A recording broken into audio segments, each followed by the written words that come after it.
Morning sir, ನನ್ನ ಹೆಸರು ತಮ್ಮಣ್ಣ ಲಗೋಟಿ. ನನ್ನ ಗೆಳೆಯನ ಹೆಸರು ಮಾಲೇಶ್ ದಳವಾಯಿ.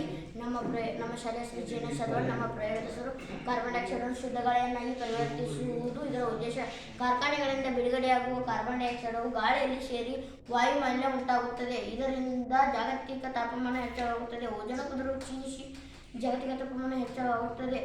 ಇದರಿಂದ ಚರ್ಮ ರೋಗಗಳು ಮುಂತಾದ ರೋಗಗಳು ಉಂಟಾಗುತ್ತವೆ. ಪ್ರಾಣಿ ಮತ್ತು ಪಕ್ಷಿಗಳಿಗೆ ಹಾನಿ ಉಂಟಾಗುತ್ತದೆ. ಜನರಿಗೆ ಉಸಿರಾಡಲು ತೊಂದರೆಯಾಗುತ್ತದೆ. ಇದರಿಂದ ವರ್ಷಕ್ಕೆ ಏಷ್ಯಾದಲ್ಲಿ 65% ಮತ್ತು ಭಾರತದಲ್ಲಿ 25% ಸಾವುಗಳಿಗೆ ಈ ವಾಯುಮಾಲಿನ್ಯದ ಕಾರ್ಬನ್ ಡೈಆಕ್ಸೈಡ್ ಕಾರಣ. ನೋಡಿ ಬನ್ನಿ.